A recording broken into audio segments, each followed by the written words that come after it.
Hello and welcome to Investors Hangout. This weekly interaction to help you learn and understand savings and investment issues is brought to you by Aditya Birla Sun Life Mutual Fund and Value Research. Now let's start this episode with some numbers. In financial year 2023, the ELSS fund saw inflows of 7,744 crore rupees. But this financial year, it has trickled down to 1,040 crores only. And with this new budget and the new tax regime gaining strength, these funds are likely to get fewer takers. But the question is, have these funds lost their appeal, or are they still investment worthy? We'll talk about that in today's episode with Dhirendra Kumar. Welcome, Dhirendra. Thank you.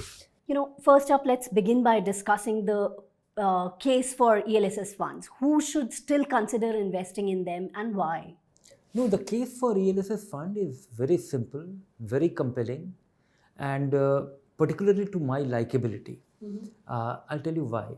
This is the only tax-saving fund, tax-saving avenue, which gets you growth. Everything else gets you fixed income.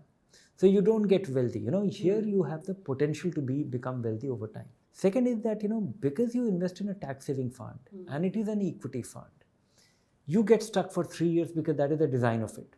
And when you get stuck for 3 years, you end up being a winner. Because the real problem of investor not winning with mutual fund or equity fund is that they come in some weather when it is very exciting, and then it becomes very unexciting.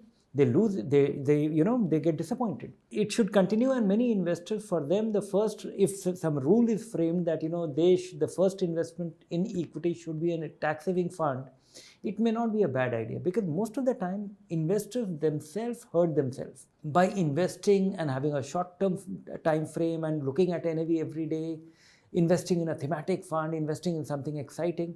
It's not exciting. You have to get used to acclimatizing yourself with equities.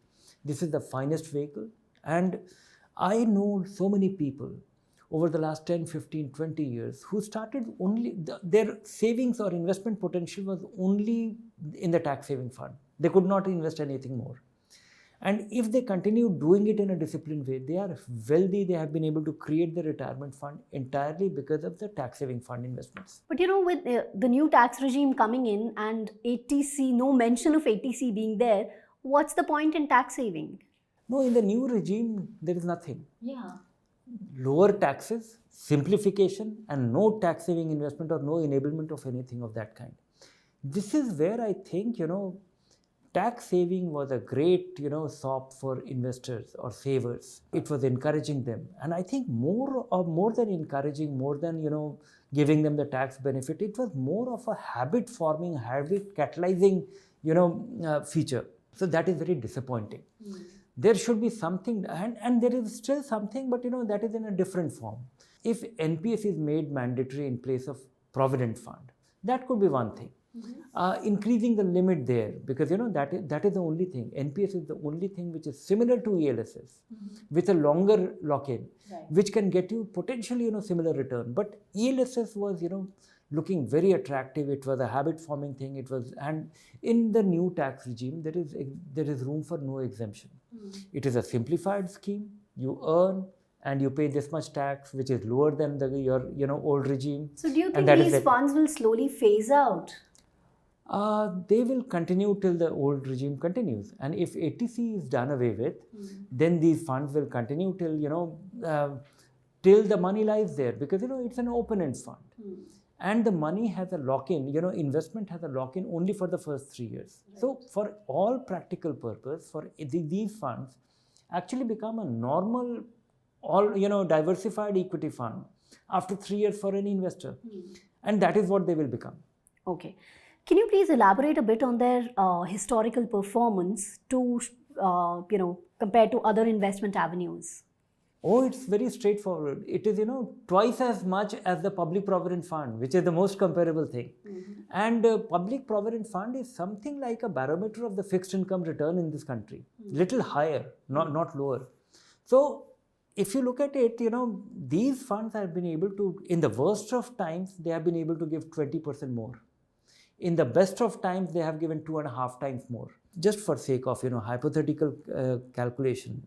I did one exercise many years back, and I think the numbers would not have changed because it is very, very long term. If you do your 1.5 lakh rupee investment in public provident fund, which gets you 8TC and gets you guaranteed income and gets you guaranteed income in this country, which can't be any more, any higher than that, more safer than that, then it was accumulating to something like 28.5 lakh rupees. Give and take a little bit, because I'm just trying to recall from my old calculation. In that period, the worst tax saving fund was yielding for periodic 1.5 lakh rupee investment for 15-year period. The corresponding worst equity fund was yielding about 48 lakh or 50 lakh rupees. And the best fund was yielding 1.82 crore. So, and the median was somewhere around 85, 86 lakh rupees. So this is the difference that you see. And when you are thinking long term, it has to be equity. In that sense, it is a great deprivation for people. It was actually a free coaching institute to learn equity investing and, lose your fear out of it. All right, so finally, will they still remain relevant? I think they will remain relevant till old regime continues. Reason is that new taxpayers, they start at a very low level. And new tax regime gets attractive only after you cross a basic threshold. And new taxpayer who have lower income or less income, and they also have a lot of entitlement in terms of borrowing for the home loan and this and that. So for them, it might be relevant. But if tomorrow, the way it is going, that 2/3 of the tax filing, the assessors filing their tax return, for them, the new tax regime is more attractive. It's an optional thing. So for all new investors, this your old regime will remain attractive in the initial years. And in the initial years, do your tax saving investment in ELSS so that you get used to it. It's much more than just your investment doing well. Forming a habit which will become very rewarding in your life is very crucial. All right, so that's about the ELSS funds. Now, here's a viewer's question. I have a surplus of 50 lakh rupees in a liquid fund, which is not required for at least 3 years. I can take maximum risk for highest return for next 3 to 5 years horizon. Where shall I invest, in lump sum or SIP? One is that 3 to 5 years is not a very long period. So be conservative about it. You can take all the risk, that is one part of the story. But you would not like to lose any part of your capital. And the likelihood of losing a part of your capital is very high if you invest lump sum today. I will give him a framework, 1 or 2 rules which he should follow. One is that he should invest only 15 to 30% into equity. So that the remaining 70% or 85% which will be invested in fixed income in a short-term debt fund. So that worst case scenario, even if equity is in a bad shape, the debt will return, grow to an extent that he will not have great regrets. It will become 50 lakh rupees. Second is that, that remaining 15 to 30% which will be invested in equity should be invested over the next 6 months or 1 year, depending on, how comfortable he is. Not lump sum.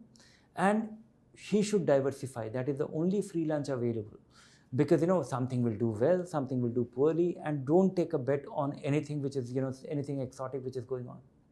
All right, then that's all we have for you in today's episode. Keep watching this space for more information. If you like the show, do subscribe to our YouTube channel. Take care. Bye for now.